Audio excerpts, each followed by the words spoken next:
I'm here to tell you the story about my daughter Vayda. She was born typical 40 weeks, 3 days. We had a very healthy pregnancy and everything was typical, what every person dreams of when they have a kid. Healthy pregnancy, healthy delivery. Right after delivery, Vayda had a little bit of trouble gaining her oxygen and acclimating to the real world outside of the womb. They say that's typical in our region because of our high altitude, and we just kind of went with that.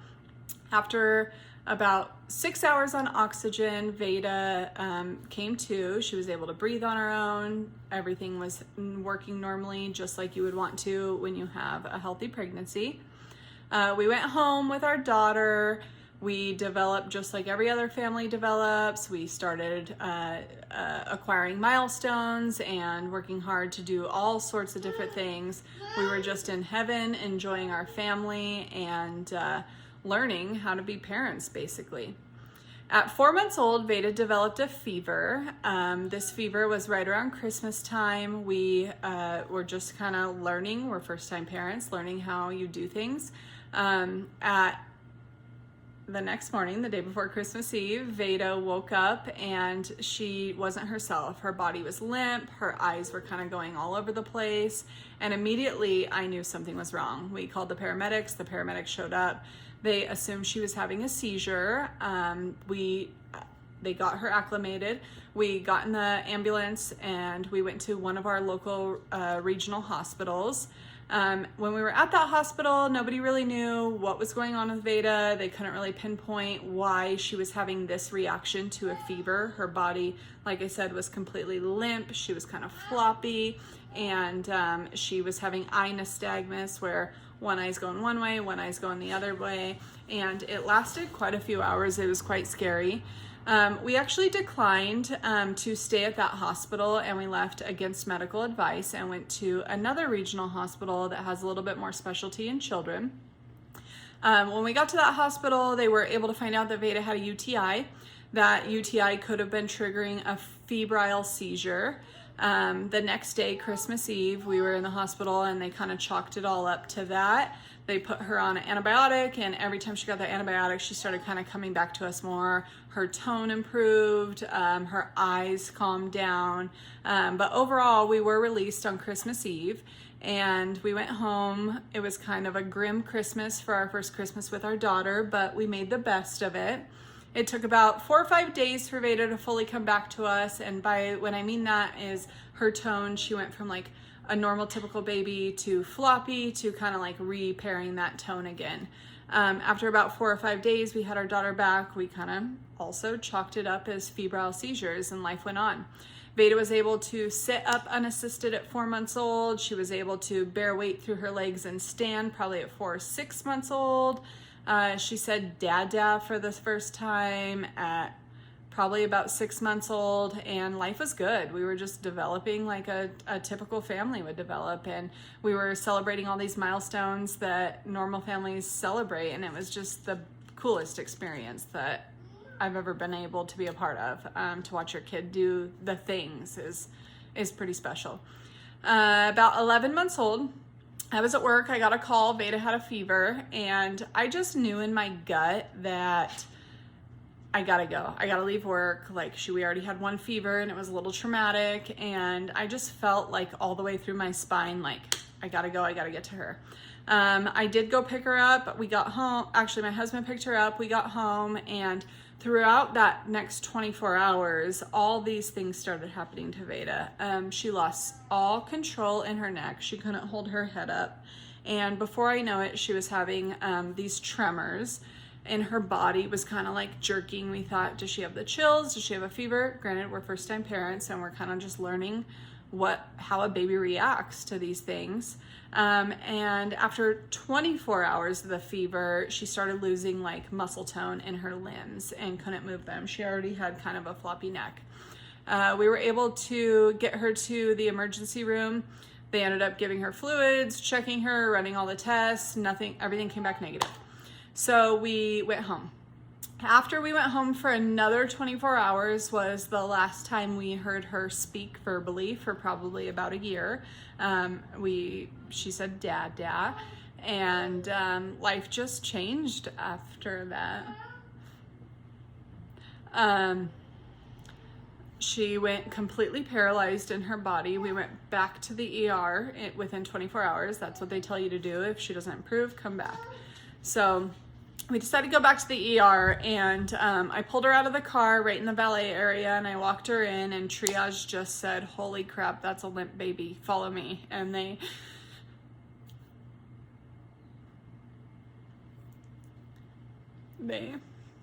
took us back. And from that moment, our life changed.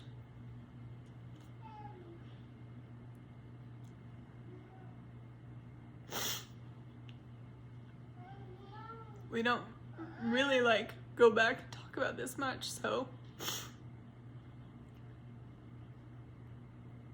Vayda was admitted into our local children's hospital, and after 3 weeks, we had been thrown every diagnosis under the sun. We didn't really know what was happening, but she wasn't improving. She wasn't declining, but she wasn't improving. And all of her abilities she had lost. She lost her ability to drink a bottle, suck, swallow, speak, use her head, use her limbs. Her entire body just changed. And it was hard. It was a battle, you know. In your heart, you're like, help my child, and I want her back. And in your mind, you're thinking you just want to trust the doctors and that everything's going to work out. But nothing was changing. We had no answers.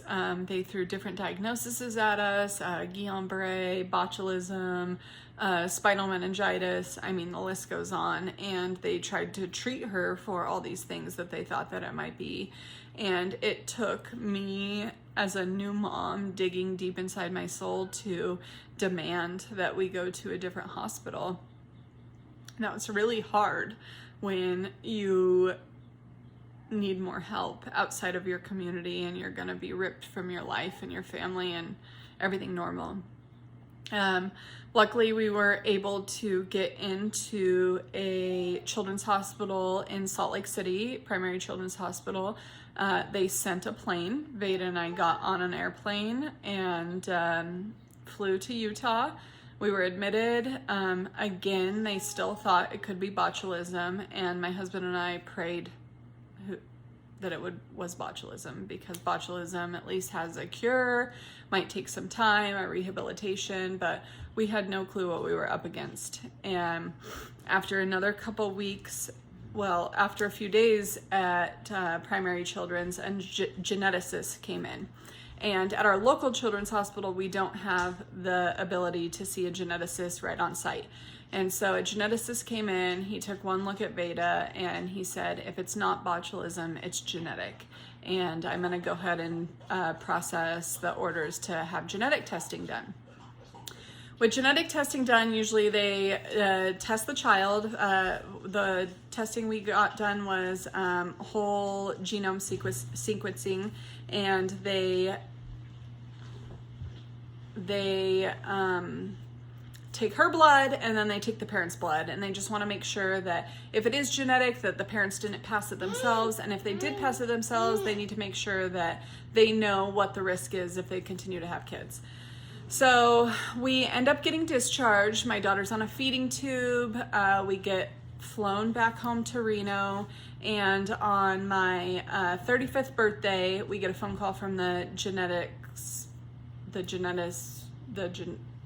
specialist, and we get my daughter's diagnosis.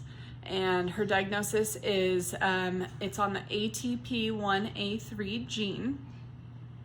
And there's a lot of phenotypes that come underneath that gene. But what that means is that her potassium and sodium production in her brain, when there's inflammation in her body, it forgets how to work. And your ATP pump in your brain controls all of your energy. So the ATP in your brain, neurological, controls how your potassium and your sodium break down, produce energy, and pretty much do everything to control your body movements, how you adapt to stimulation, colors, lights, every single thing. It has to do with everything that has to do with the brain, where your body produces energy, the sodium potassium pump. So basically they told us the gene itself is not life-threatening, but the symptoms with it could be. And as a parent, that's really confusing because you're just trying to weed through what is what and what your life looks like. And soon after we asked, what her life looks like, they also let us know that it's extremely rare, and Vayda at that time was one of 4 in the US with this exact phenotype. And basically that we would tell them what life's gonna look like, and Vayda's gonna write her own story. And they couldn't give us much. There's no cure. Symptom management, yes, with medication, but medications have a lot of side effects, and that also has its own spiral of things. So basically we were at home away from a massive hospital that could help us, and we learned that my daughter's specific phenotype is fever induced, meaning every time she gets a fever, that sodium potassium pump doesn't really know how to work, and it throws everything out of whack, and she could go paralyzed all over again. We still were home. She had not regained any strength yet. She was still working from the very bottom barrel of paralysis.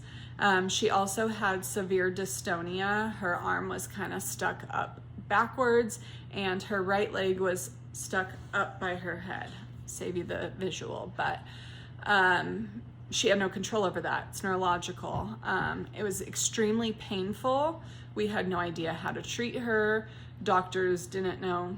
1 of 4 in the US. I mean, like, what can they do? So we went home blind, and we had no idea what to do. And it's been 2 years since we've gotten that diagnosis. We've been fighting every day. It's really a traumatic story when you know what your child's capabilities are before illness, and you know how strong they are. Vayda was so strong. She still is so strong, but you have no idea. Like, she blew our mind in those first 11 months of what she was capable of, and to have that ripped from you, to know your child before and then to know them after, is a grief not a lot of people can understand. But we're here, and we've learned a lot over the last 2 years. We're really grateful for foundations like the Tiny Toes Foundation. We had no idea that all of these foundations even existed, because we were thrown into a life that we never knew we would be a part of. It's a club nobody wants to be in, but we're here. And they helped us when we needed it most. We were hospitalized for upwards of 5-6 weeks, from 11 months beyond 1 year, and bills pile up at home, mortgages, car payments, power, but your focus isn't on any of that. It's on your child and just making sure that they're gonna survive. And that's wild to even have to worry about one versus the other, because obviously your child takes priority. Tiny Toes stepped in, and they offered us at that time a grant to help pay some bills when we couldn't even think about the bills. Sure, that will get taken care of eventually, but right now our focus is on our child, and that helped immensely. It also was my first connection with a medically complex community that would soon be my whole life, and it was a resource that I didn't even know I needed, but I needed it. in more ways than one. So they stepped in, they helped cover bills. Beyond that, I gained so many friendships, community connections with families, and people that are going through something so tragically similar, but also different. And it finally just makes you feel like you belong, because in one sense, you're in this whole new world, and your friends and your families, they don't get it because they've never had to experience it. But Vayda has been working hard for 2 years. She still has been unable to regain her head control. She can't stand, she can't sit unassisted. She's 3 years old, a little over 3 years old, and we work hard every single day to try to give her the best resources and the best options available. We've tried to get into inpatient rehab. Insurance has denied that. We've gotten into outpatient rehab. We've had to pay thousands and thousands of dollars out of pocket. But again, Tiny Toes has been there to help us while we're away, and we're just trying to navigate the medically complex world that we're so new to. Vayda is thriving though in more ways than I can really say. You don't really have anything to compare it to when you know nobody that's gone through this, but she's wise, she's tenacious, she's brave, and she's strong, and she's a hard worker. She's amazing. She's just the coolest kid I've ever met, and I didn't know that my journey would be here and this would be our life. Nobody expects that they have a beautiful baby, and the typical journey isn't what you're gonna experience. But the reality is that this happens, and this is life for a lot of families. And just because we're not typical, nobody really hears about it. And I've been very loud and boisterous to share Vayda's journey and her voyage to regain her abilities. And since Vayda's been diagnosed over the last 2 years, I've taken a position on the board for Tiny Toes, because I believe that they help our community so much for this like shadowed community. Nobody knows what these families are going through. And I've said it since the very beginning that nobody knows except for our four walls what we've gone through. And sometimes it just helps knowing that you have a foundation like Tiny Toes behind you.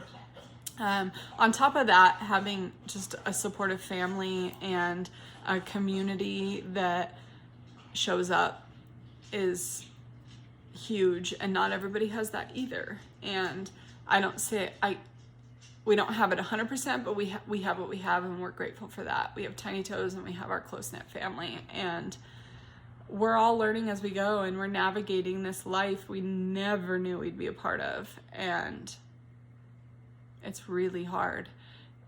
And I do believe that foundations like Tiny Toes bridges this gap just to make people feel supported, seen, heard. On top of the financial assistance that Tiny Toes offers, we also have this huge community of medically complex families where we bounce ideas off each other, we go to the legislator, we change laws, we grow together, we share our journeys and our doctors and their notes and their advices. And I wouldn't be where I am today without learning from the people before me. And I just think that this is such a need in our community to recognize these families that are on this voyage by themselves, because how do you navigate something you've never been through? I still can't even tell you, because we go through there every single day. But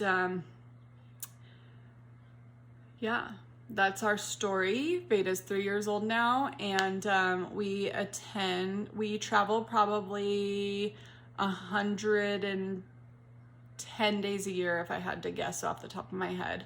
we're away from home. We have to go to therapies. We have to go to doctor's appointments. All of Vayda's specialists are out of state. All of her therapies that we really like see results from are out of state. And this is just our life now. And I couldn't do it without foundations like Tiny Toes and the community that we've created. And that is the most beautiful part, is bridging the gap between a need and the people that need it, you know. And we couldn't do it without support, and we couldn't do it without our families, we couldn't do it without our community. And I'm just grateful, if I have to walk this path, that I get to walk it alongside families before me that have learned and from their experiences. So I'm gonna grab Vayda and introduce you to her again and kind of show you a little bit about her. Is that your mom? Hi. Hi, guys. Hi. Can you say hi? Say hi. Hi. Hi. This is Vayda. She's just the coolest girl you'll ever know. Her smile is pretty special. And you see right here. Vayda's smile has literally gotten us through this life that we've been dealt. And although there's no cure for Vayda's genetic condition yet, we always are positive, and we just trailblaze and navigate to give her the best possible options in life. As you can see, she's still a little weak. She has a G tube. She's about 50% fed by a G tube. Luckily, we've built up to about 50% by mouth. Yeah, we go to therapies all the time, and we work really hard, and I truly believe that if we just stay the course and we keep traveling and we keep going out of state for medical care and we keep finding the best possible doctors to lay eyes on her, that this isn't always going to be our life. I have faith in Vayda. I think that she's going to do phenomenal things in her life. Yeah. And we just refuse to give up. And it's because of the support of our community, bridging the gap like Tiny Toes does, and helping families when they need it most. So thank you. And thanks for listening to our story. Can you say bye-bye? Say bye-bye, Vayda. Bye-bye. Say bye-bye. No. Bye. I love you. Say I love you. Love you too. Bye. No.